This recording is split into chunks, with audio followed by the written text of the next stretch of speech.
معززو مقصد میرا دی چې شفا ورکولو والا ذات الله دې جل جلاله خو صحابه کرامو د نیکانو آثار شفا لپاره استعمال کړي. اوس دا صاحبان ستاسو کلی کې تاسو تجربه وکړئ، دوی چې حج تلاش شي د زمزم اوبه راوړي که نه راوړي؟ په خپلو کې بیا ورکوي یو بل ته که نه؟ دی امیر صاحب ته او دی پیري صاحب ته ده ته دا ووایه چې دا اوبه د زمزم چې تا راوړې او د برکت دپاره دا لږ لږ خلکو ته ورته کې دې کې څه کمال دی؟ دا جنت نه راغلی ده؟ دې کې څه شی دی؟ صاحب پې نازل دی د زمزم په اوبو باندې.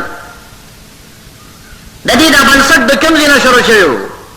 نو دی به تا ته وایي چې یاره دا خو د اسماعیل علیه السلام پون ده او د جبرائیل علیه السلام پوندې ته د دې چینې نسبت شوی دی که نه؟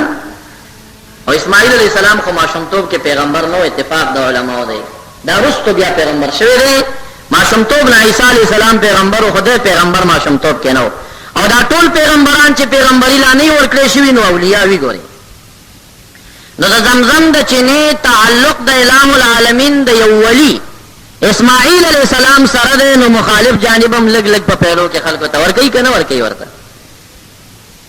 نو دا خو ثابته شوه چې د یو ولی قدم سره د یو چینې نسبت جوړ شي، هغه اوبه د برکت او د شفا په نیت باندې که څوک استعمال کړي نو شرک نه دی.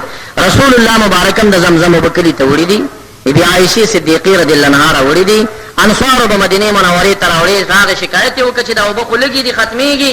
محبوب ورته وویل چې چاټۍ مه تشوئ، چې لږ هم ورکې پاتې نورې پکې اچوئ، دا ټولې د زمزم اوبه ګرځېږي او شفا پکې خدای تعالی اچوي. ماء زمزم شفاء لما شرب. محبوب فرمایي ماء زمزم لما شرب، اوبه د زمزم چې دي د هغه کار د پاره چې کم نیت باندې اوس کلی شي هغه کار پکې شته.